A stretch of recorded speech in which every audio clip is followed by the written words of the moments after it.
इस व्यवहार के कारण तो महादेव का क्रोध अपने चरम पर होगा ना? फिर क्या हुआ ब्राह्मण देवता? महादेव तो स्वयं परम ब्रह्म है, अनादि हैं, अनंत हैं और किसी भी शाप से परे। इसलिए जो उनका है, कोई शाप देकर उस वस्तु आदि से उन्हें कैसे वंचित कर सकता है? आपके इन्हीं प्रश्नों का उत्तर देने के लिए ही तो हम यहाँ आए हैं महाराज देवदास। सत्य तो ये है कि आपको पिताश्री की महिमा और उनके विषय में सब कुछ ज्ञात होते हुए भी आपने उन्हें उनकी काशी और हमारी माता से दूर कर दिया। माता, यही तो विडंबना है कि कभी कभी ऐसे महाज्ञानी व्यक्ति भी भूल कर बैठते हैं, जैसे दक्ष प्रजापति ने की। स्वयं परम ज्ञानी होते हुए भी दंभ और अहंकार के मद में उन्हें सर्वोच्च होने की भ्रांति हो गई थी और उन्होंने तो ये भी मान लिया था कि वो तो ईश्वर से भी ऊंचे पद पर स्थापित है। और इसी भ्रम के कारण एक ऐसी घटना घटित हुई जिसका बहुत भीषण परिणाम हुआ।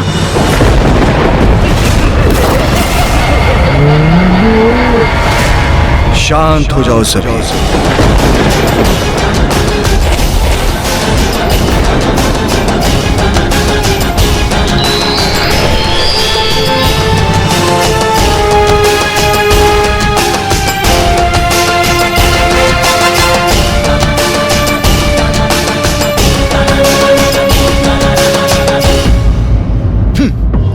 मुझे आतंकित करेंगे इन अघोरी के गण। महादेव ने गणों को रोककर उचित ही किया। नंदे, तुम तो परम ज्ञानी हो, इसलिए तुम्हें तो अपने क्रोध पर नियंत्रण रखना चाहिए, अन्यथा तुम्हारे ज्ञान का क्या लाभ? प्रभु, प्रजापति दक्ष अपनी सभी सीमाएं लांघ चुके थे, इसलिए मैं उत्तेजित हो गया। इन्होंने तो इतना दुस्साहस कर दिया कि आपको भी एक... उन्होंने मुझे श्राप दिया। मैं इन कुलहीन, कुसंस्कारी, दुष्ट प्रवृत्तिधारी, शमशान में निवास करने वाले को श्राप देता हूँ। नंदे, तुम ये कैसे भूल गए कि कोई मुझे श्राप नहीं दे सकता? तुम कैसे भूल गए कि मैं ही यज्ञ हूँ, मैं ही यज्ञ कर्म हूं और यज्ञ के सभी साधन भी मैं हूं।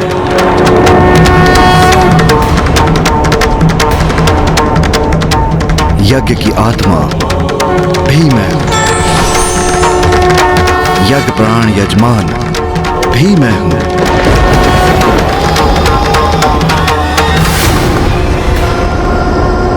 और जो यज्ञ से बहिष्कृत हैं, वो भी मैं हूं।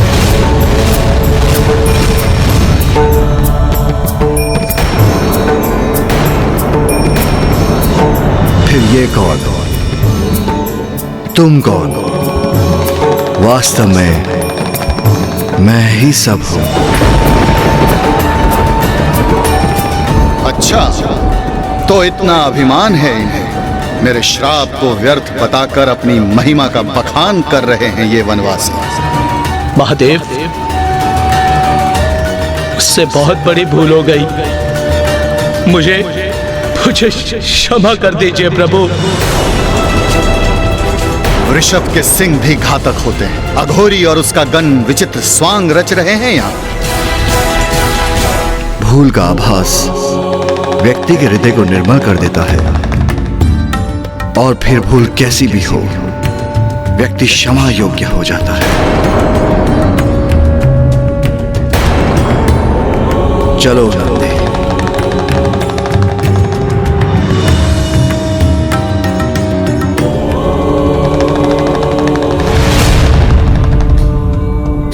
अद्भुत!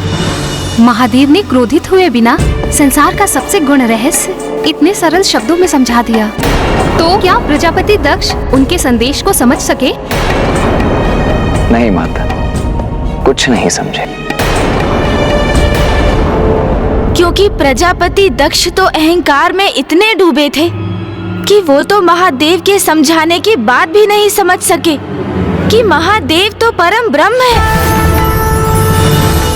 वो वो तो मात्र उन्हें अपना जामाता मान बैठे थे, जिनसे वो अत्यंत क्रोधित थे, और अपने शाप को सत्य में परिवर्तित करने हेतु उन्होंने एक महायज्ञ का आयोजन किया, जिसमें समस्त देवता, ब्रह्मदेव और नारायण आमंत्रित थे। किंतु उन्होंने अपनी पुत्री देवी सती और उनके पति देव महादेव को निमंत्रण नहीं भेजा।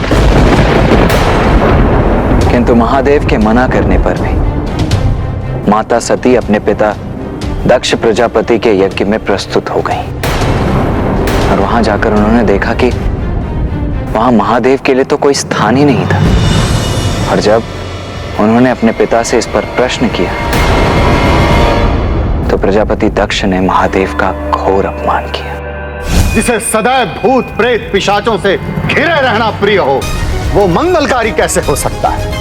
अरे वो तो अमंगलकारी है, वो अकुलीन उदंड है, जिसे स्वच्छता का रत्ती भर भी ज्ञान नहीं। तुम मुझे उसे इस महायज्ञ में आमंत्रित करने के लिए कह रही हो? अरे उसे इस महायज्ञ में तो क्या, मैं किसी यज्ञ में आमंत्रित नहीं करूंगा। माता उस यज्ञ में गई ही क्यों, जहाँ वो आमंत्रित ही नहीं थी?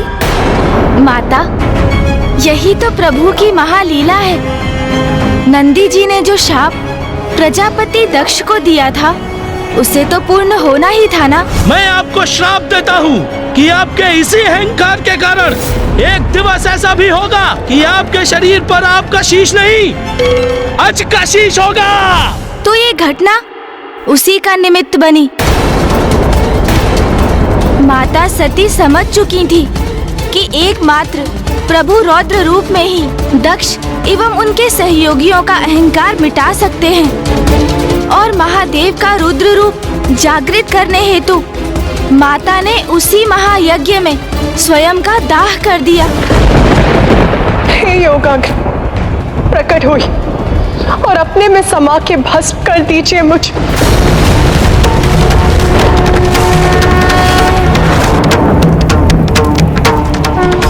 जब महादेव को ज्ञात हुआ कि माता सती ने स्वयं का दाह कर दिया है, तो क्रोध में आकर उन्होंने अपना रौद्र रूप वीरभद्र जी को अपनी जटाओं से प्रकट किया और माता भद्रकाली का आवाहन कर उन्हें दक्ष के विनाश का आदेश दिया।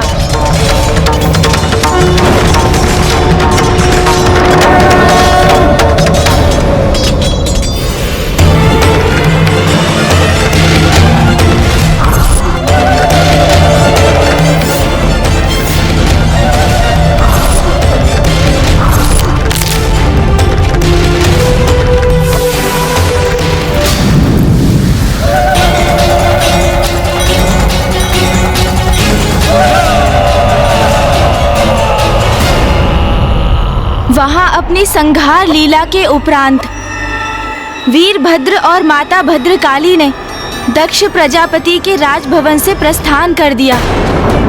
नंदी जी का शाप फलित हो चुका था और दक्ष प्रजापति की पत्नी देवी प्रसूति की विनती सुन और समस्त देवताओं के निवेदन को स्वीकार कर महादेव ने दक्ष प्रजापति को पुनः जीवन दान अवश्य दिया।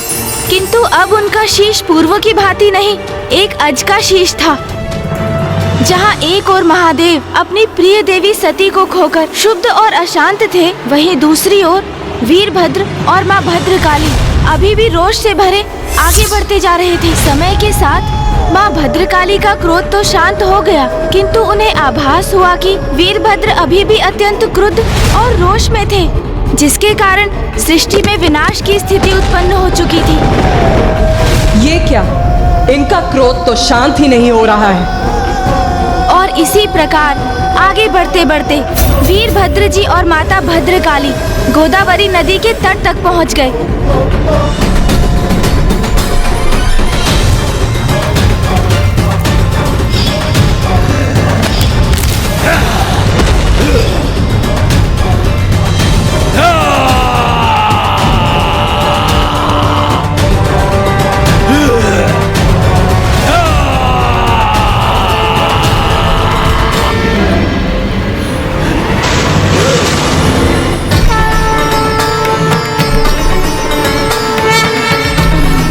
देवी सती के देहावसान के पश्चात महादेव से उनके विलग होने के कारण ही वीरभद्र जी अत्यंत शांत और कुपित हो उठे थे और रोष से भरकर उनका अशांत मन सृष्टि में चारों ओर प्रलय मचा रहा था।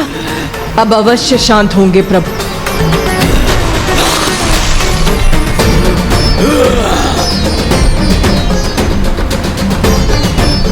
व्यर्थ है ये मेरा प्रयास, रक्त रंजित है मेरा तन, क्रोधित है मेरा मन, और वो ऐसे शांत नहीं होगा।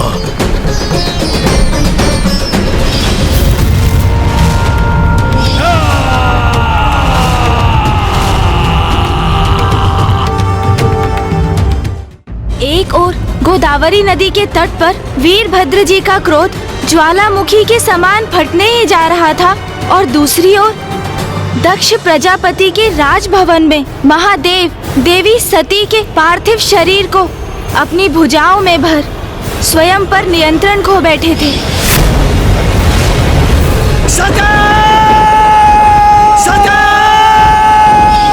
और उसके उपरांत आरंभ हुआ विनाश का तांडव।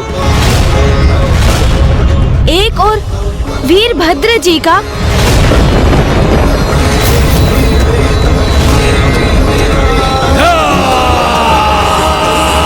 तो दूसरी ओर स्वयं महादेव का।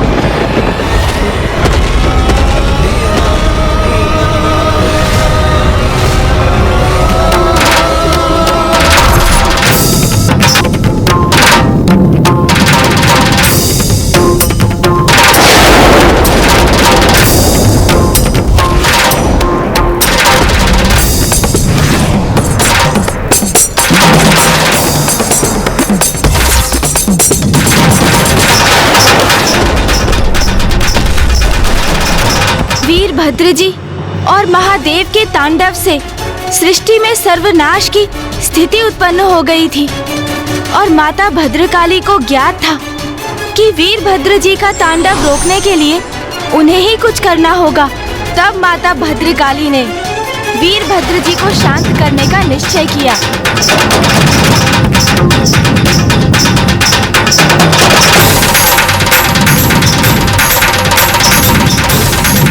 प्रभु के आवेश से उत्पन्न ऊर्जा तो मुझे उन तक पहुंचने भी नहीं दे रही है और उन्हें तो जैसे मेरे होने का आभास भी नहीं, किंतु मुझे उन्हें शांत करना ही होगा, उन तक पहुंचना ही होगा मुझे।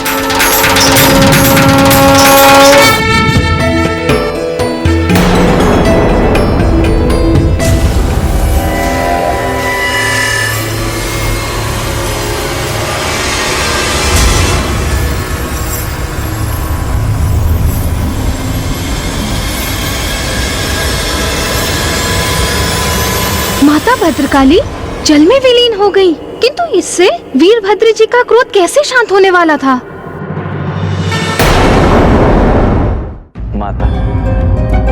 माता भद्रकाली जब पुनः जल से बाहर आई तो वो अपने मूल रूप से भिन्न रूप में थी। अर्थात ब्राह्मण देवता, क्या था उनका रूप?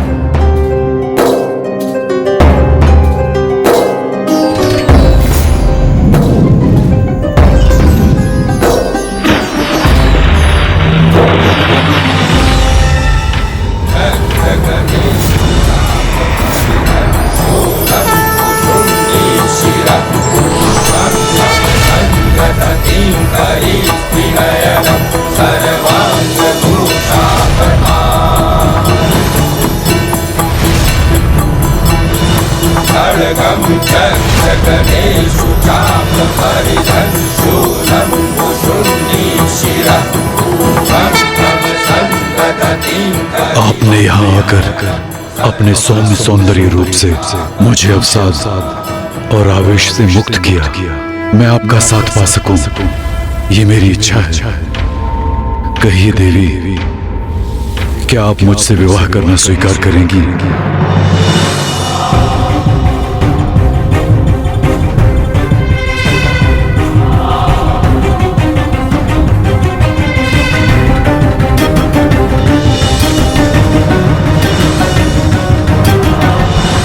नहीं,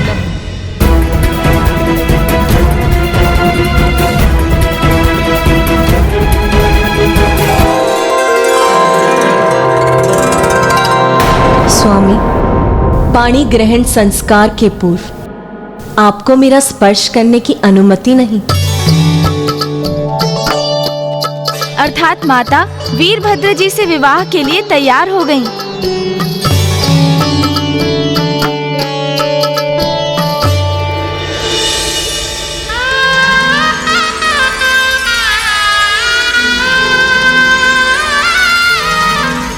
वीरभद्र जी और माता भद्रकाली जी का विवाह संपन्न हुआ और वो एक हुए। इस प्रकार माँ भद्रकाली ने क्रोधित एवं शुद्ध वीरभद्र जी का क्रोध पूर्णतः शांत कर दिया। और महादेव, महादेव को कौन शांत करने वाला था और उनका तांडव कौन रोकने वाला था? महादेव के रोष का तांडव तो तभी रुक सकता था जब माता सती का शरीर उनसे विलग होता। इसीलिए देवताओं ने श्री हरि नारायण से प्रार्थना की कि वो इस स्थिति में हस्तक्षेप कर उसे संभाले। श्री हरि नारायण के सुदर्शन चक्र ने माता सती के पार्थिव देह को 51 भागों में विभक्त कर महादेव से पृथक कर दिया और फिर माता सती के देह के अंश जहाँ जहाँ पृथ्वी पर गिरे वहाँ वहाँ शक्तिपीठ स्थापित हुए। एक और माता भद्रकाली से वीरभद्र जी का विवाह उनके शांत होने का कारण बना, तो वहीं दूसरी ओर देवी सती का संसार से लोभ उनके सौम्य रूप से रौद्र रूप में परिवर्तन का कारण बना।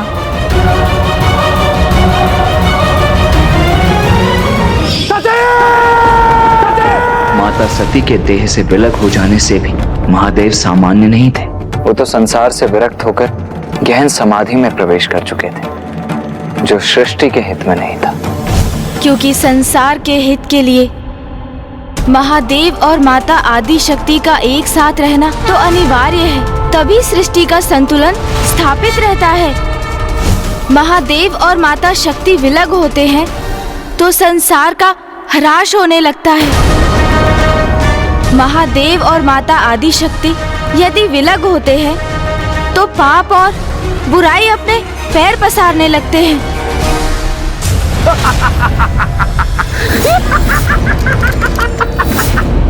महादेव और माता आदि शक्ति के विलग होने से कभी कुछ भला नहीं हुआ है, ना तब और ना ही कभी और। अनर्थ, महादेव और देवी सती का विलग होना अर्थात महाअनर्थ। आप भी तो उनके विलग होने का एक कारण है राजा देवोदास।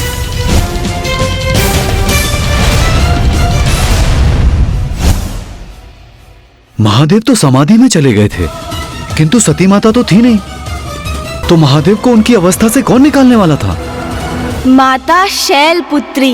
शैलसुता है जग कल्याणी, जय मां शैलपुत्री। महादेव को पूर्ण किया तूने। अद्वैतवाद में विश्वास रखती थी, अर्थात वो ईश्वर और स्वयं के अस्तित्व में भेद न मानकर स्वयं को ईश्वर का ही भाग मानती थी और ईश्वर में अटूट विश्वास रखती थी, जिसके फल स्वरूप उन्हें सदाचारी देवता पुत्र रूप में प्राप्त हुए, अर्थात इंद्रदेव, सूर्यदेव, वायुदेव, वरुण देव और अग्निदेव।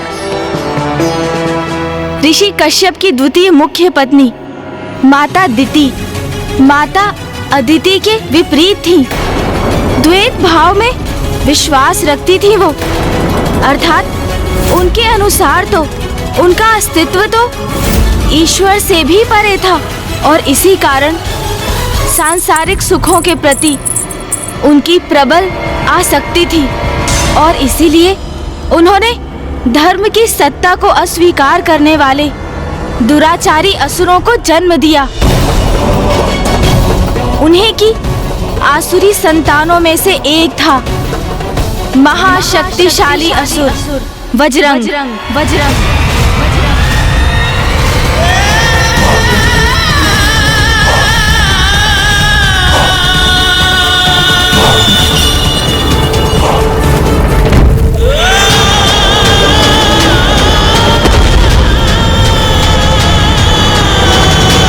वज्रंग, वज्रंग हूं मैं।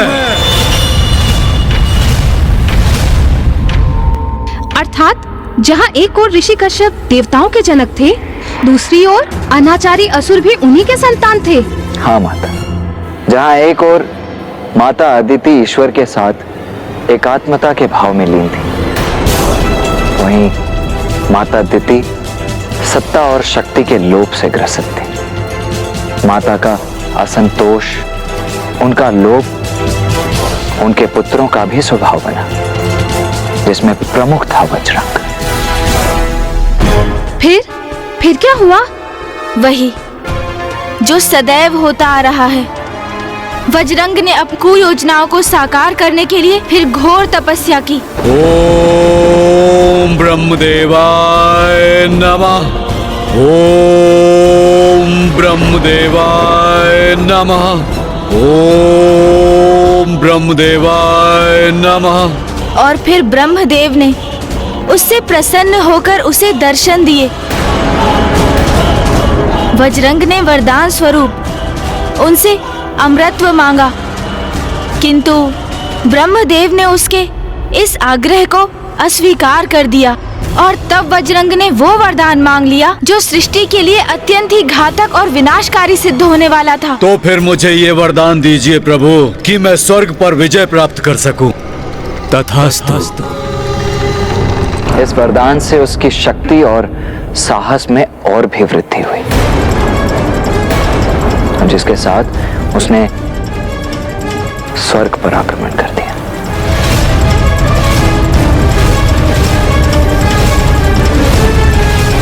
तुम अपनी शक्ति का दुरुपयोग कर रहे हो वज्रंग, किंतु मुझे ज्ञात नहीं तुम ऐसा क्यों कर रहे हो। तुम माता अदिति के पुत्र हो, हम एक ही पिता की संतान हैं। फिर तुम ये कैसे भूल सकते हो कि हम भ्राता हैं? और अब मैं अपने भ्राता से उसका स्वर्ग छीन रहा हूँ। आज से ये स्वर्ग मेरा हुआ। आज से तुम सभी देवता कारावास में मेरे बंदी बनकर रहोगे।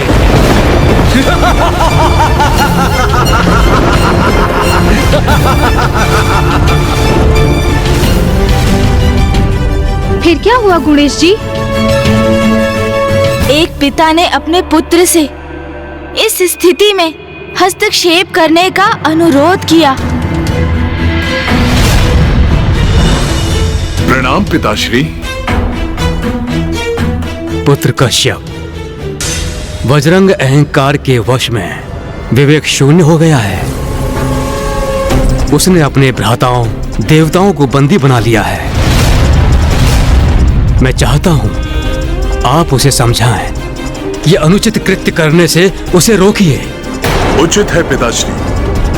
मैं पुत्र वज्रंग को समझाकर उसका विवेक जागृत करने का प्रयास करूंगा। तो क्या अपने पिता ऋषि कश्यप के समझाने पर वज्रंग उचित अनुचित का भेद समझ सका?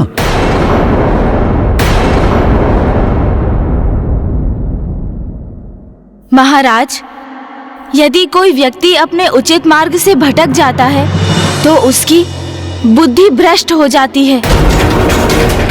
फिर वो अपने शुभ चिंतकों को भी अपना शत्रु मान लेता है और उचित सुझाव को भी स्वीकार नहीं करता। ऐसी अवस्था में उसके माता पिता ही उसे सन्मार्ग पर लाने का अंतिम उपाय बनते हैं।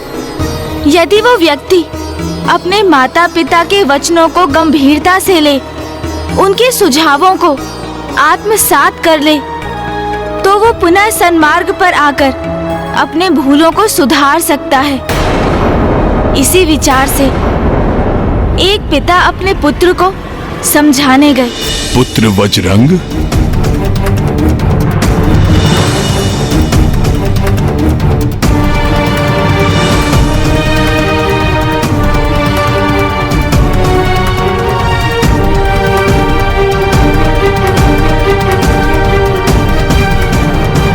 प्रणाम पिताश्री। मेरे नवीन निवास स्वर्ग में आपका स्वागत है। और माताश्री क्यों नहीं आई? वो अपने पुत्र को इंद्र के सिंहासन पर स्थित देख अति आनंदित होती हैं। तुमने सर्वथा उचित ही कहा पुत्र। उचित कहा कि जिस सिंहासन पर तुम अपना अधिकार जता रहे हो वो वास्तव में इंद्रदेव का आसन है। नहीं नहीं पिताश्री, मेरा अर्थ था कि अब ये इंद्रदेव का सिंहासन नहीं है। इस पर केवल मेरा अधिकार है। मैंने इस पर विजय प्राप्त कर इस पर अपना अधिकार स्थापित किया है। अच्छा, ये तुमने कैसे किया पुत्र? और कैसे पिताश्री?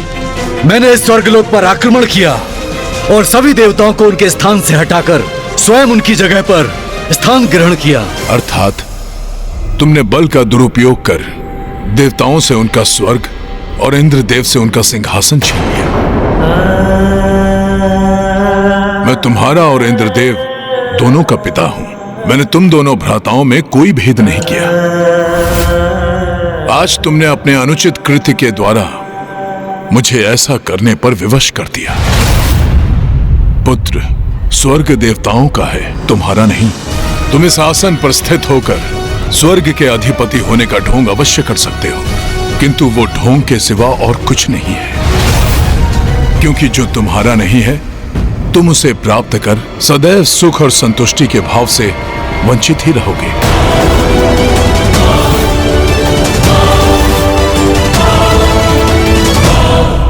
तुम देवी दीदी के पुत्र हो, जो कि अत्यंत महत्वाकांक्षी हैं। उन्हें सत्ता प्राप्त करने की प्रबल इच्छा है, किंतु तुम मेरे भी पुत्र हो और मुझे पूर्ण विश्वास है कि तुम्हें जीवन के किसी पड़ाव पर यह ग्लानि अवश्य सताएगी कि तुमने ये सब बलपूर्वक प्राप्त किया जो तुम्हारा था ही नहीं। तुम अधिकारी नहीं थे। अपने भ्राताओं का अधिकार छीनकर उन्हें कारावास में डालने की इस घटना के लिए तुम स्वयं को अवश्य धिक्कारोगे। उस कर्म का कोई औचित्य नहीं है जिसके लिए भविष्य में प्रायश्चित करने के लिए विवश होना पड़े। पिता हूं तुम्हारा, तुम्हें उचित और अनुचित का भेद कराना मेरा कर्तव्य है, किंतु आगे तुम्हें क्या करना है इसका निर्णय तो तुम्हें ही लेना है पुत्र वज्रंग।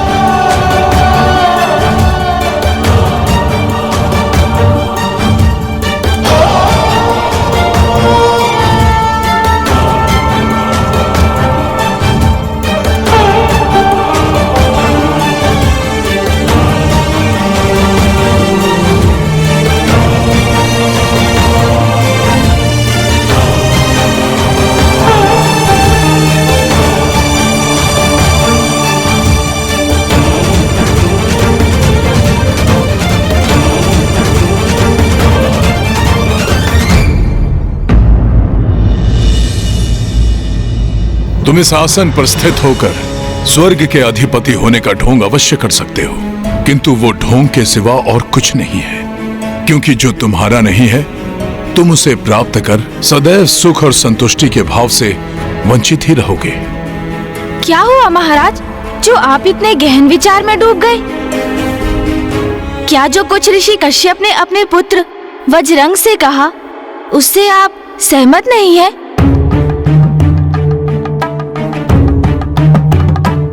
जिस पर व्यक्ति का अधिकार नहीं है तो उसे प्राप्त करना तो अनुचित ही है ना?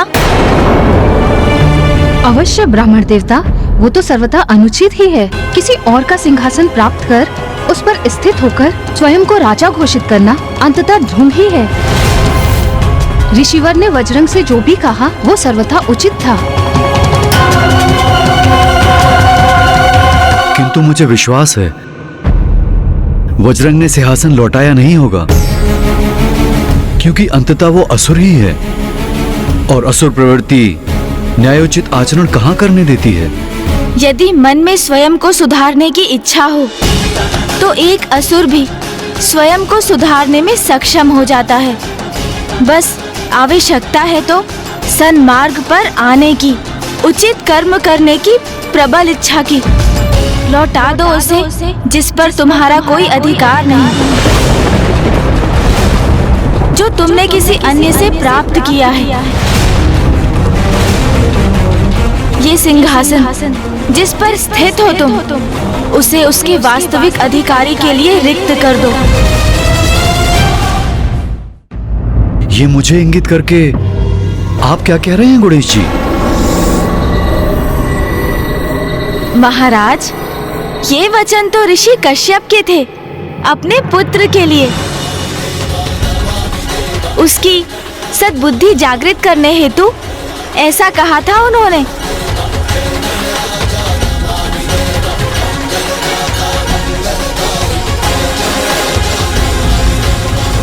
तो जब वज्रंग ने अपने पिता ऋषि कश्यप के कठोर वचन सुने तो उसे अपनी भूल का आभास हुआ। आइए भ्राताश्री, अपना उचित स्थान ग्रहण कीजिए।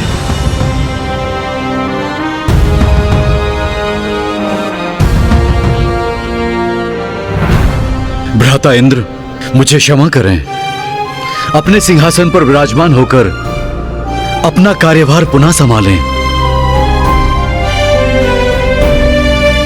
मैंने पिताश्री के वचन सुने और मुझे ज्ञात हो गया, जिस सुख को मैंने बल से प्राप्त करने का प्रयास किया वो स्थायी नहीं। स्थायी सुख तो मात्र ईश्वर के जुड़ाव से ही प्राप्त हो सकता है। उसी प्रकार जिस प्रकार माता अदिति ने आपको ईश्वर भक्ति करने का मार्ग दिखाया,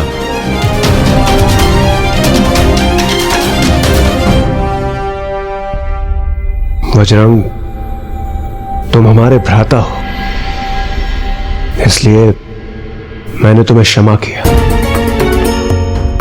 इसलिए मैं तुमसे अनुरोध करता हूं, तुम यहीं स्वर्गलोक में स्थित होकर मेरी राजसभा में मंत्री पद स्वीकार करो। नहीं भ्राता इंद्र, मेरी तो बस अब एक ही धुन है, ईश्वर से जुड़ाव की धुन। ईश्वर की भक्ति में लीन होकर मैं परम सुख और आनंद प्राप्त करना चाहता हूं। और ईश्वर से जुड़ाव का केवल एक ही मार्ग है, तप का मार्ग। इसलिए मैं कठोर तप करने जा रहा हूं। इसलिए अब मुझे आज्ञा दीजिए। मुझे तुम पर गर्व है। वज्रंग पूर्ण रूप से परिवर्तित हो गया। सत्ता के लोभ को त्याग कर तप में लीन हुआ, सदाचारी जीवन जीने लगा। और ये सब इसीलिए हुआ क्योंकि उसने अपने पिता के वचन सुने। वज्रंग के साथ उसकी पत्नी वारंगी भी थी, जो सदा अपने तपस्वी पति की सेवा में लीन रहती थी। तो ऋषि कश्यप वज्रंग से उत्पन्न संकट को निवारण करने में सफल हुए? नहीं महाराज, ऋषि कश्यप तो अपने पुत्र वज्रंग के हृदय परिवर्तन करने में समर्थ थे, किंतु ब्रह्मांड, वो तो अभी भी माता आदि शक्ति के अभाव से जूझ रहा था, क्योंकि उनकी अनुपस्थिति के कारण संसार में दुष्टता का प्रभाव होता है। और इस बार भी ऐसा ही कुछ हुआ। और वो थी वज्रंग की पत्नी वारंगी। अपने पति की भांति निर्मल नहीं हुआ था, अपितु वो सभी सुख पाना चाहती थी जिन्हें वज्रंग त्याग कर आया था।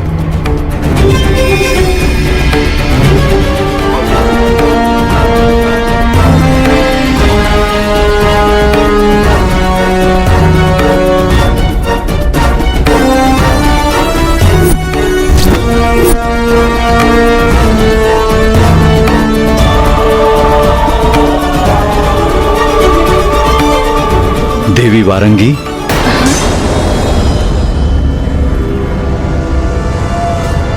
तुम कुशल तो हो ना प्रिय? क्षमा कीजिएगा नाथ, वो निद्रा का प्रभाव छा गया था मुझ पर। आप विश्राम कीजिए ना, मैं आपके पाँव दबा देती हूँ। तुम मेरी कितनी सेवा करती हो, मैं भी तुम्हें कुछ प्रदान कर पाता तो कितना उत्तम होता। वो तो आप अवश्य कर सकते हैं। मुझे जो चाहिए वो आप मुझे दे सकते हैं। तो फिर मांगो वारंगी, क्या चाहिए तुम्हें?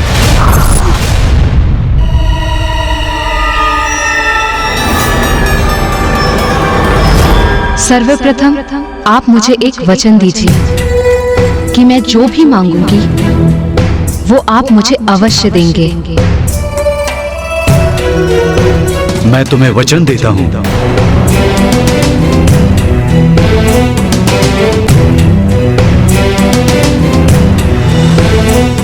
स्वामी, मुझे आपसे एक ऐसा पुत्र चाहिए जो हरि का विरोधी बने और त्रिलोक का विजेता, त्रिलोक का विजेता, त्रिलोक का विजेता। वारंगी, तुम्हारे अंतर में अभी तक देवताओं के प्रति द्वेष विद्यमान है, और वो तो सदा रहेगा। आप मुझे वचन दे चुके हैं स्वामी, और अब आपको मुझे ऐसा प्रतापी पुत्र प्रदान करना ही होगा।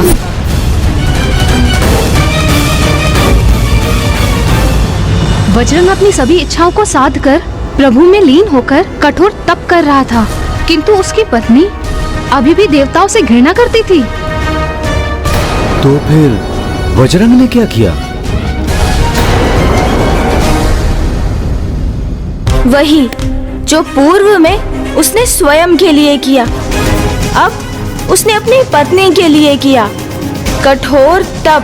ओम ब्रह्मदेवाय नमः, ओम ब्रह्मदेवाय नमः, ओम ब्रह्मदेवाय नमः।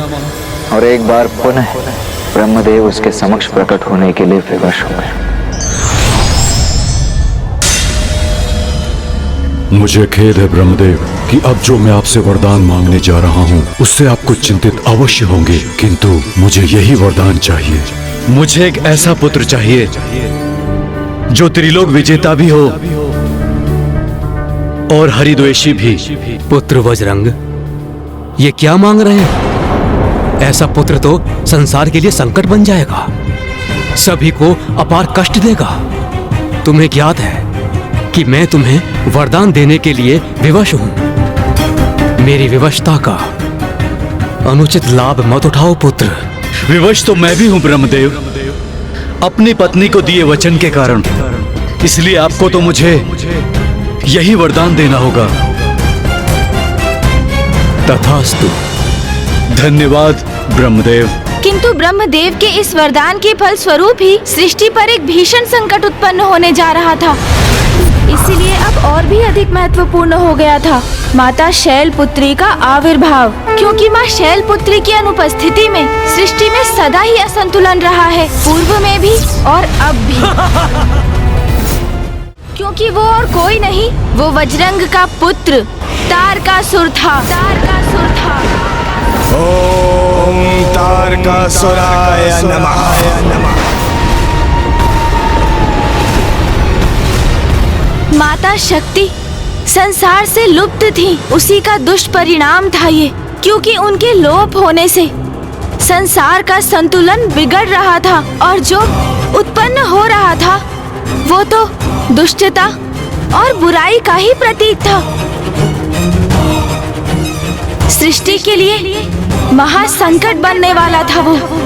इसीलिए माता आदि शक्ति का इस संसार में पुनः आगमन अति आवश्यक हो गया था। वारंगी पुत्र तारक वो दुष्ट था जो तारकासुर के नाम से कुख्यात होकर संसार पर संकट बनकर छाने वाला था। और वारंगी वो तो आरंभ से ही अपने पुत्र को हरिद्वेषी त्रिलोक विजेता बनाने का स्वप्न देख रही थी। उसने तो अपने पुत्र के हृदय में हिंसा, लोभ, कुटिलता आदि के विचार भर दिए थे। समय आने पर वारंगी ने उसे अन्य असुरों और स्वयं उसके पिता के समान कठोर तप करने की प्रेरणा दी, जिससे वो अपार शक्ति अर्जित करने में सफल हो सके। तारकासुर ने अपनी तपस्या आरंभ की इस उद्देश्य से कि वो स्वर्ग पर अधिपत्य स्थापित कर सके।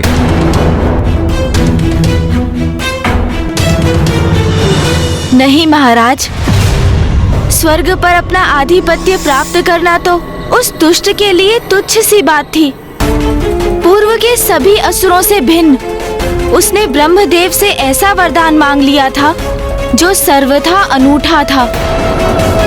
ओम ब्रह्मदेवाय नमः। ओम ब्रह्मदेवाय नमः। ओम ब्रह्मदेवाय नमः।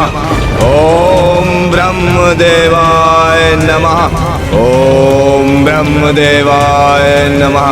ओम ब्रह्मदेवाय नमः। ओम ब्रह्मदेवाय नमः। ओम ब्रह्मदेवाय नमः। नमः। वत्स तारकासुर,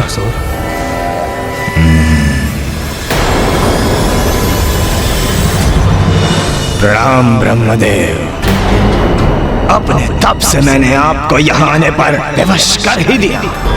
कहो क्या वरदान चाहते हो?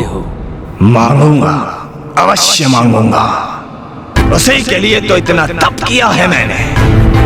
अमरत्व तो आप मुझे प्रदान करेंगे नहीं, कोई बात नहीं, किंतु मैं भी ऐसा वरदान मांगूंगा कि आपके ना चाहते हुए भी आपके दिए हुए वरदान से अमर हो जाऊंगा मैं। पहेलियां मत बुझाओ तारकासुर। तुम भली भांति जानते हो जो असंभव है उसे तुम कैसे संभव कर सकते हो। अमृत्यु का वरदान पाने के अधिकारी नहीं हो तुम। अन्य कोई वरदान चाहिए तो बताओ। ब्रह्मदेव, यदि घृत सीधी उंगली से ना निकले तो उंगली को टेढ़ी करनी पड़ती है। महाज्ञानी हैं आप, किंतु इतना भी नहीं समझते। तारकासुर जो चाहता है वो प्राप्त करके ही रहता है। मुझे वरदान दीजिए ब्रह्मदेव। महादेव की आदि शक्ति के प्रति कामेक्षा जागृत होने पर महादेव की जो शक्ति उत्पन्न हो उससे उनके जिस पुत्र का जन्म हो और जो भविष्य में देव सेनापति के पद पर स्थित हो, एकमात्र वही महादेव पुत्र मेरा वध कर सके। ये कैसा वरदान मांग लिया तारकासुर ने? महादेव तो परम ब्रह्म है, पूर्णता के प्रतीक हैं, परम योगी हैं। काम इच्छा तो उनमें लेश मात्र भी जागृत नहीं हो सकती। और महादेव की अर्धांगिनी अर्थात देवी सती ने भी तो योगाग्नि में अपने तन का दाह कर दिया था ना। अर्थात वो तो संसार में उपस्थित ही नहीं थी, जिसके कारण महादेव स्वयं भी विरक्त भाव से समाधि में स्थित थे। इसलिए इस अवस्था में महादेव के पुत्र का जन्म भला कैसे हो सकता था? अर्थात तारकासुर कपट कर रहा था। फिर ब्रह्मदेव ने क्या कहा गुणेश जी? ब्रह्मदेव किस गहन चिंता में डूब गया। आपका भक्त आपके समक्ष खड़ा है, जिसने आपको प्रसन्न करने के लिए कठोर तप किया है। भगवान हैं आप, अपने भक्त को कैसे निराश कर सकते हैं आप? बोलिए। वरदान तो आपको देना ही होगा, तो मेरा वरदान दीजिए मुझे। प्रभु दीजिए मुझे मेरा वरदान। प्रभु मेरा वरदान मुझे दीजिए, मैं आपके समक्ष खड़ा हूं। तथास्तु, तथास्तु।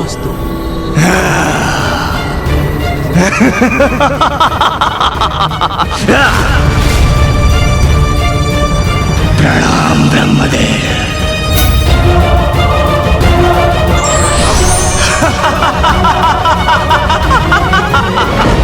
अमर हो गया मैं, अमर अमर अमर। एक और महादेव समाधि में लीन है, दूसरी ओर आदि शक्ति विलुप्त है। ऐसे में उनका पुत्र जन्म कैसे संभव होगा? इसका तात्पर्य है मेरा वध नहीं हो सकता, असंभव है ये।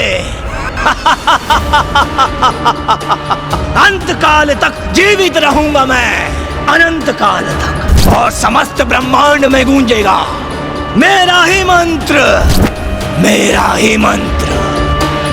ओम तारकासुराय नमः, ओम तारकासुराय नमः। ब्रह्मदेव तारकासुर को वरदान देने के लिए विवश थे, इसीलिए तप के बल पर नहीं अपितु अपनी बुद्धि में उपजे छल से तारकासुर अमृतत्व के निकट पहुंच गया था और उसने वो मांग लिया था जो असंभव था। महादेव का ऐसा पुत्र कहाँ उत्पन्न हो सकता था? और इसके लिए तो सर्वप्रथम महादेव को उनकी समाधि से बाहर लाना आवश्यक था। और ये तो माता आदि शक्ति के अतिरिक्त और किसी के भी द्वारा संभव नहीं था। इसीलिए माता आदि शक्ति ही इस विकट परिस्थिति में हस्तक्षेप कर इस समस्या का समाधान कर सकती थी। किंतु अभी भी माता संसार से अदृश्य थी। माता की अनुपस्थिति में तो कोई उपाय दिखाई ही नहीं दे रहा था जिससे तारकासुर के संकट से संसार मुक्त हो। तो फिर क्या हुआ गणेश जी? वरदान पाकर तो तारकासुर और भी शक्तिशाली हो गया होगा। तो फिर क्या किया उसने?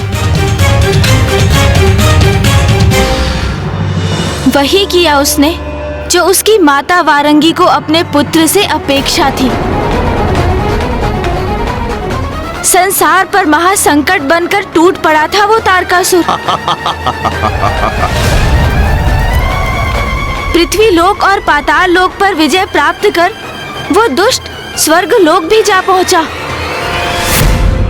मेरा ये विश्वास कि मेरे भ्राता वज्रंग ने तुम्हें धर्म के मार्ग पर प्रेरित किया होगा, ये बहुत बड़ी भूल थी, बहुत बड़ी भूल। क्योंकि तुम भी पथभ्रष्ट होकर वही भूल कर रहे हो जो बहुत समय पहले तुम्हारे पिता ने की थी। आज से स्वर्ग मेरा हुआ और आज से तुम सभी देवता कारावास में मेरे बंदी बनकर रहोगे। किंतु तारकासुर, तुम्हारे पास सब भी समय है, सुधर जाओ, अपनी भूल को सुधार लो और अपने पिता का अनुसरण करो। भ्राता, भेदभाव करो तुम और भुगतू मैं। जब स्वर्ग में स्थित सभी सुख अकेले भोगते हो, तब क्या तुम्हें अपने असुर भ्राता स्मरण होते हैं? अरे स्वर्ग पर यदि हमारा अधिकार है तो तुम भी पाताल की अकूट संपदा के स्वामी हो। वो संपदा मेरे लिए पर्याप्त होती तो क्या मैं ब्रह्मदेव की घोर तपस्या करके ये वरदान प्राप्त करता? स्वर्ग तो मुझे चाहिए और वो मैं लेकर रहूंगा। त्रिलोक विजेता बनूंगा मैं। त्रिलोक सब मेरे अधीन होंगे और सर्वत्र गूंजेगा मेरा मंत्र, ओम तारकासुराय नमः, ओम तारकासुराय नमः। इसकी इतनी उद्दंडता, ये भी अपने पिता के समान सुपथ से भटक चुका है। देवगण, आप सभी यहीं प्रतीक्षा कीजिए, मैं अभी इस दुष्ट को उचित पाठ सिखा कर आता हूं।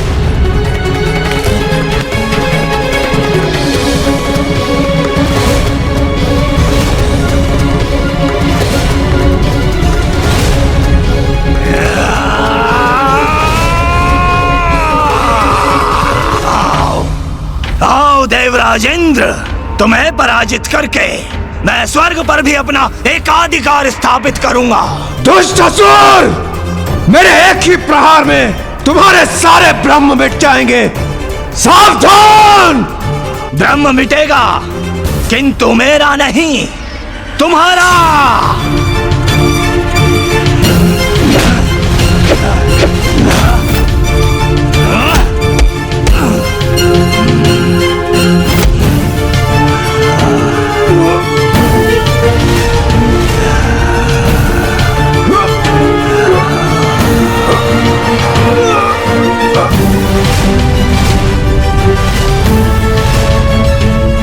ये क्या?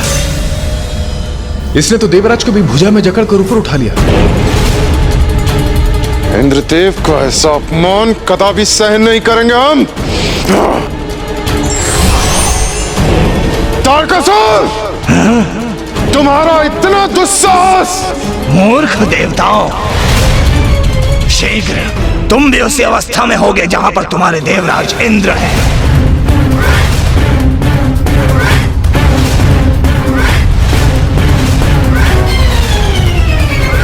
तुम सभी देवताओं एकत्रित होकर भी आ जाओ तो मुझे कोई क्षति नहीं पहुंचा सकते। किंतु मैं तुम्हें अपना बंदी अवश्य बनाऊंगा, ऐसे कारागार में जहां से तुम्हारा मुक्ति पाना असंभव है।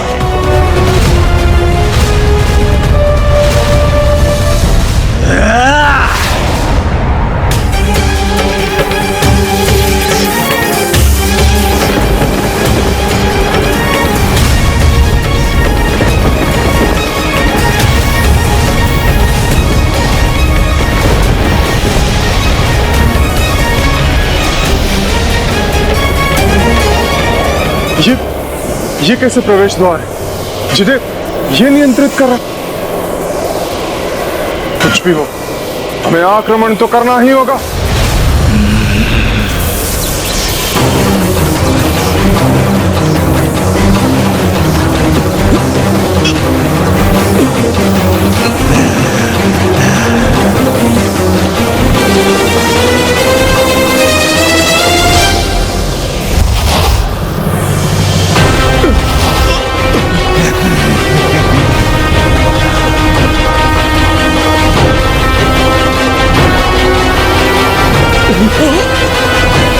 कैसे संभाले स्वयं को?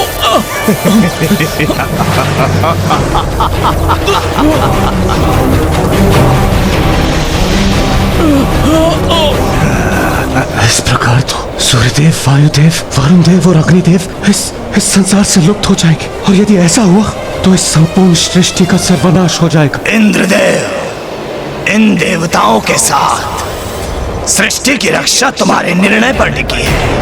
तुम चाहो तो इन देवताओं की रक्षा संभव है।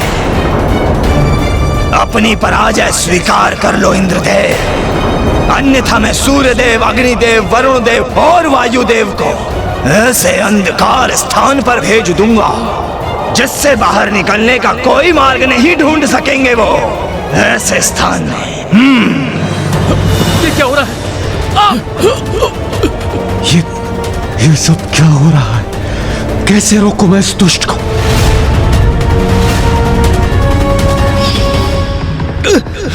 पानी नहीं है, प्रभु ये क्या हो रहा है? ये क्या हो रहा है? नष्ट हो जाएंगे, मेरी सांसें लुप्त हो रही है प्रभु। देखो इंद्रदेव, वायुदेव और वरुण देव के लुप्त होने का प्रभाव तो होने भी लगा है। धीरे धीरे सूर्यदेव भी ऐसे ही लुप्त हो जाएंगे, और यदि एक बार वो अदृश्य हुए तो सृष्टि अंधकार में डूब जाएगी, और वो तो बस आरंभ होगा। देवताओं के लुप्त होने के परिणाम स्वरूप उनके विनाश का शीघ्र ही निर्णय लेना होगा। तुम इस सृष्टि की रक्षा करोगे या ये सर्वनाश होने दोगे? बताओ। नहीं इंद्रदेव, पराजय स्वीकार मत कीजिएगा। नहीं, कदापि नहीं, कदापि नहीं दुष्ट। कदाचित इतना पर्याप्त नहीं है तुम्हारे लिए इंद्रदेव, तो उचित है मैं तुम्हें भी इस अंधकार में धकेल देता हूं। जाओ।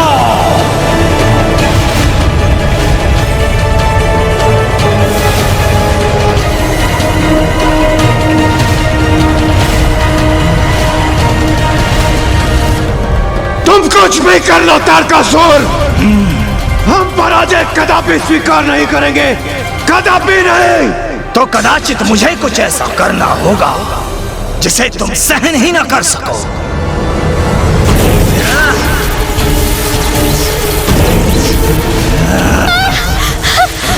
स्वामी, स्वामी रक्षा कीजिए स्वामी।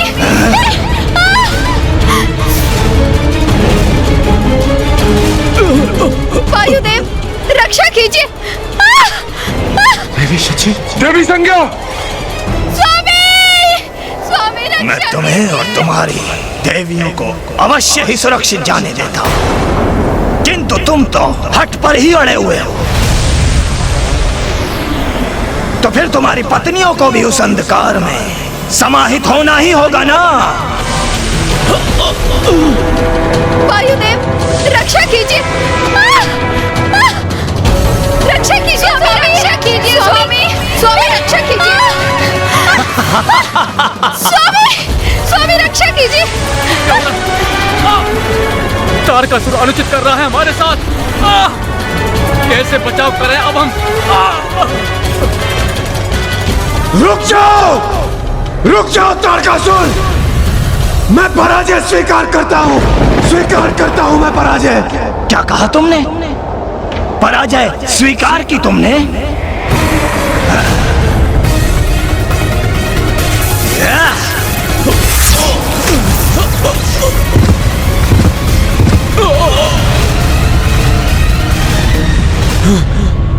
देखा इंद्रदेव, मेरी शक्ति का प्रदर्शन। त्रिलोक विजेता तारकासुर हूं मैं। मेरी एक बात का स्मरण रखना इंद्रदेव, आज के बाद मेरी तुलना मेरे पिता से भूल कर भी मत करना।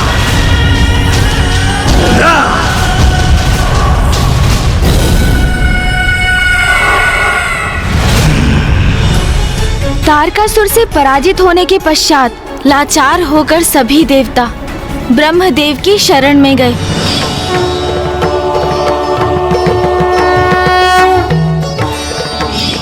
ब्रह्मदेव के पास देवताओं के प्रश्नों के कोई न कोई उत्तर और इस संकट के निवारण का कोई न कोई उपाय अवश्य रहा होगा, है ना गणेश जी? क्योंकि उन्होंने ही तो तारकासुर को वरदान दिया था। मात्र ईश्वर से ही सभी प्रश्नों के हल की अपेक्षा करना उचित नहीं। हमें स्वयं भी प्रयास करने चाहिए। क्योंकि महाराज, यदि ईश्वर का अपने भक्त के प्रति दायित्व है, तो क्या भक्त का उनके प्रति दायित्व नहीं? अवश्य, भक्त का भी ईश्वर के प्रति बहुत बड़ा दायित्व है। तो आप ये बताइए महाराज, यदि किसी भक्त को ज्ञात हो कि उसको प्राप्त वरदान के कारण कहीं किसी प्रकार का अनिष्ट हो रहा है, तो क्या ये भक्त का दायित्व नहीं कि वो उस अनिष्ट को होने से रोकने के लिए अथवा उस स्थिति में सुधार लाने के लिए समस्त प्रयास करे? आशा है आप भी शीघ्र ही समझ जाएंगे राजा दिवोदास कि आप भी उन्हीं भक्तों में से एक हैं जिन्होंने अज्ञानतावश भगवान द्वारा प्राप्त वरदान का उचित उपयोग नहीं किया, और आपकी काशी में राज इच्छा के कारण ही एक बहुत विकट समस्या उत्पन्न हो गई है। अवश्य, उन्हें ऐसा अवश्य करना चाहिए, ये तो भक्त का कर्तव्य है। किंतु माता, भगवान में प्रबल आस्था रखने वाले महान से महानतम ऋषि मुनि, यहाँ तक कि महान धर्मनिष्ठ राजा तक इस सत्य को समझने में असमर्थ हो जाते हैं, तो हम तारकासुर जैसे असुर से और क्या अपेक्षा रख सकते थे? इसीलिए आपके प्रश्न का उत्तर है नहीं। ब्रह्मदेव ने ना तो देवताओं के प्रश्नों का उत्तर दिया, ना ही उनके संकट निवारण का कोई उपाय।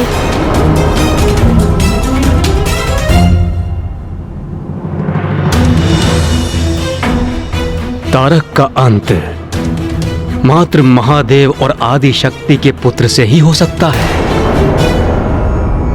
क्योंकि देवी आदि शक्ति ही महादेव में काम इच्छा जागृत करने में सक्षम है। फिर तो हमारे समक्ष कोई भी चारा नहीं, क्योंकि माता आदि शक्ति ने महादेव से देवी सती के रूप में विवाह किया था, किंतु फिर उन्होंने अपने देह का भी परित्याग कर दिया था। और ऐसे में माता आदि शक्ति महादेव से पत्नी रूप में कैसे मिल सकेंगी?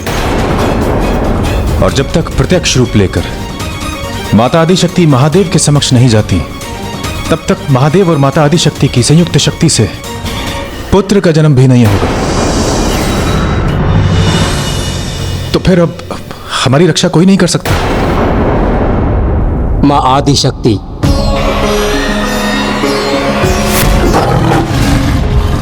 अब उनके आगमन से ही इस तारकासुर नामक संकट का अंत संभव हो सकता है।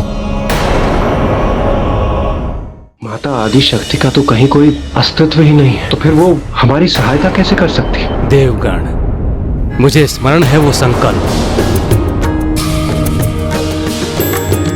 भगवती हेशति कंठ कुटुंबिनी। मुझे क्षमा कर दीजिए इस देह में और इस रूप में जिसमें मैंने आपको अपार कष्ट दिया।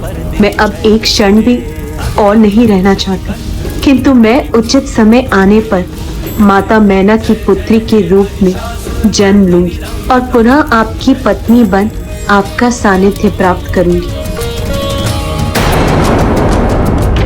जब देवी सती ने देह त्यागने हेतु योगाग्नि उत्पन्न की थी, तब उनके मन में आगामी समय में देवी मैना की पुत्री के रूप में जन्म लेकर महादेव की पत्नी बनने का उनका संकल्प प्रकट हुआ था। देवी मैना वो कौन है ब्रह्मदेव? देवी मैना और अन्य कोई नहीं, वरन प्रजापति दक्ष की ही नातिन थी। प्रजापति दक्ष की पुत्रियों में से एक थी देवी स्वधा। उन्हीं देवी स्वधा से 3 अयोनिजा पुत्रियों का जन्म हुआ। वो थी देवी मैना, देवी धन्या और देवी कलावती। एक बार माता मैना, माता धन्या और माता कलावती नारायण के निवास वैकुंठ में आयोजित यज्ञ में भाग लेने गईं।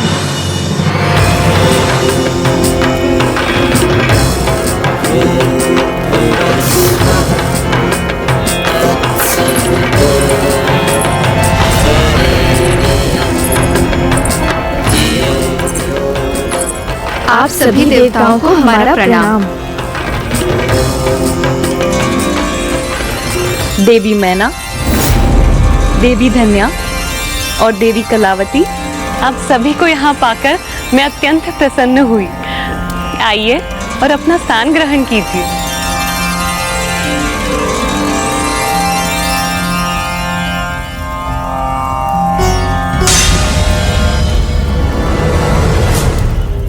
नारायण के उस महायज्ञ में सभी देवी देवता भी उपस्थित थे। तभी वहाँ बाल ऋषि सनकादिक कुमारों का अर्थात ऋषि सनक, सनातन और शौनक का आगमन हुआ। सभी स्वागत हेतु उनके सम्मान में अपने अपने स्थान पर खड़े हो गए, किंतु माताएं, माता मैना, धन्या एवं कलावती अपने स्थान पर ही स्थित रहीं। उनके द्वारा अपनी ऐसी अवमानना से चकित ऋषिवर उन्हें दंडित करने पर बाध्य हो गए, क्योंकि ऋषियों का अपमान दंडनीय अपराध है।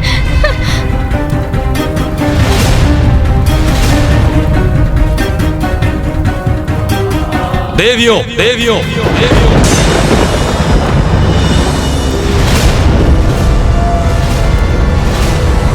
तुम तीनों देवियों ने हमारा अपमान किया है और मनुष्य की भांति अपने अहंकार का परिचय दिया है। इसीलिए तुम्हें पृथ्वी लोक में मनुष्य योनि में जन्म लेना होगा।